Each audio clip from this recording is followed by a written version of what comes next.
Hiya guys, Nigel here with you from Nigel's Modelling Bench, and before we get started, don't forget to hit that subscribe, give me a like and hit the notifications bell. It's 12:15 at night, so just gone midnight and I've had a busy old day. Today is Thursday and I thought I'd just put a video together about where we are with this B-52 stuff and show you what I've been up to. As you all know, I am making, well, most of you will know, I am making resin parts for Italeri and Model Collect B-52 noses because they're not very good. So we've got the Italeri kit over here, and you can see I've basically cut the nose away, and you can see where we are with that one. So that one's coming along. And that's all I've got to show you on that one. The Model Collect kit, as we all know, this is what you originally got, which was not very good. And then we got this one here, which was the extended nose, which is actually physically too long dimensionally, but looks a lot better. But still, I don't like it. I just don't like the look of it at all. So, and then this is the early G nose, which again is incorrect. It's the wrong shape completely, and they don't have the chines in here and everything, so all over the place. So I have actually made this. Now here is my Model Collect B-52 nose. The beauty of this conversion is it enables you to use I'm going to be doing an early G, so without all the EVS and everything, and a late G with all the EVS and everything. Now the contours are completely different between the two, so it's not just a case of strapping on all the electronics, they're actually a different shape nose. So you've got the early D, which is the initial B-52 had a cockpit like a Tomcat where the pilot sits behind the co-pilot or whatever, but it's like the first D, which was the production B-52, had the little short tiny nose on it. Then you had the G, the early G, which had the slightly longer nose on it, which changed the contour on the bottom.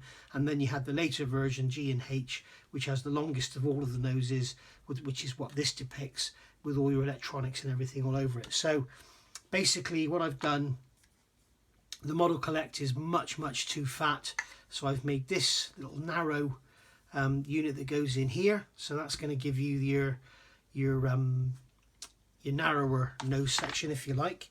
And then we've got the actual nose itself, which is going to go on like that, and that's going to give you your actual correct B-52 shape, as you can see there looking from above. Okay, when you compare that to, if I can hold that nose, if you compare that to this one, you can see it's quite different. And then when you look at them side by side, again, you can see it's quite different. So there we go. And then with this one, all of the electronics, so you've got these EVS on the side and you've got the forward looking cameras and everything on the bottom. They're all going to be separate because basically if you want to go to town on the Model Collect kit, you need to add some detail under here for the ejection hatches, and there's also some scribed detail you need to add, and then you can strap your parts on. And on the side here, the actual EVS pods on the side, they go over a stiffener which goes from here all the way back, so you have the option to add that stiffener. If I moulded it all in one, you'd have to cut the stiffener around that, and it wouldn't be as easy as just adding it and then popping the EVS on the side. So that's it for the 72nd scale, and obviously I'll be doing the same for the Italeri kit. So you're going to have the late GH and the early GH for the Model Collect and the Italeri kit. The Italeri kit is too fat and then too narrow. It's sort of very kind of triangular shape looking at it from the front, and it's very pointy on the nose. So that's all going to be completely corrected. And then the G, the early G, which is basically this one here, will be completely remodeled because this area here is all too fat. It's much too wide here. Going to narrow that down, add in the chines, get the shape right on the bottom of the radome, because this is basically a one-piece composite moulding. So yeah, that's where we're going with that one. So that's everything about the 72nd scale. The 48 scale, I've been doing some work and I've made a start on things, and here you go. This is it. Now, I'm not sure how much of this you can see in the camera, but basically I've made a frame with foam to support the fuselage. Now, I can't get the camera far enough away to show you. In fact, I will move the camera just to show you. So there we go. We've got a cradle to put the fuselage in. And here is the HPH 148 fuselage. And that sits in there just like that. And I've made it so that even when the fuselage is assembled with all the undercarriage and everything on it, it will still go in there. So if I ever build this and if I ever finish it, which as you all know is not likely, then I can still put this in here with the undercarriage dangling underneath, hanging its legs down for transportation. So that's why I've put the legs so far apart. So basically for building, for putting everything in there and dealing with the seam lines and painting and God knows what, I've got this here now to hold that nice and secure. And then also when it comes to actually putting, try and get this right without dropping it on the floor, when I need a flat base to do the undercarriage and stuff, I've got that there for that. So basically, if you are building this model or you're going to get one and you want to make this frame up, when you look at it from the end, okay, basically this is just a piece of wood. I've got the 480 millimeters apart of these legs so that it makes sure it goes either side of the undercarriage bays. This here where I cut the wood is 70 millimeters wide. Okay, here 70 millimeters wide there, and then I've added the foam which is 5 millimeters thick, and it's 60 millimeters deep, and down here is I think 70 millimeters, just to make sure we've got clearance for the undercarriage and everything. So there we go. That's what I've been doing. And also, if you look at it, you can actually use it for your 72nd scale as well. What I might do is drill another set of holes in here, and then I can actually put the fuselage in the same as the 48 scale. But yeah, I mean, if you had your tail planes on it would basically sit with your tail planes in there, and you know, great for while you're working on the model. So that's what I've done there. Now the next thing I want to talk about is my next build project. Before we move forward, one thing I forgot to say, if you look at my original video for the HPH 148 B-52, the unboxing, a lady called Katerina Samarova has commented, sorry if I destroyed your name, has commented on there about, somebody said about you have to have a really, really good wife to allow you to do this, and she has commented on there with a smile.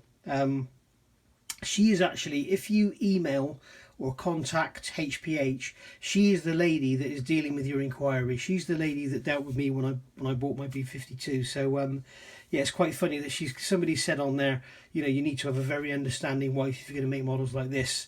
And someone else said you're going to have no wife if you make models like that. And she's just come on there with a smiley face. So yeah, that's who she is. So moving forward, right, my next build, as some of you will know, I have hinted about doing a beginner's video. I've done a beginner's video before on the Airfix Monty's Humber, and I thought that would be a great video or a great subject to do a video on for beginners. And it turned out it wasn't, because it was a bit of a dog of a model. It was a very old model and it didn't go together very well at all. And unfortunately, it didn't really allow me to show, like when you get a really bad kit that doesn't go together very well at all, you need loads of filler and stuff, like the Airfix 172nd scale Concorde. You know, that is a good way of displaying how to get away with using fillers and stuff. But the trouble is with that one, it needs so much of the bloody stuff, you know, you just forget it. So I've had a thought. I've got all these B-52s around me, all these kits, all from different manufacturers and different scales and sizes. I have never actually built a B-52 100%. I always, when I go to shows, I'm always like straight there if there's a display there from the US Air Force SIG guys. You know, absolutely love seeing them, and I've never actually built one. Probably because I always end up getting too wound up with this sort of rubbish and talking about inaccuracies and stuff. So probably the most accurate 72nd scale B-52 on the market today is this one.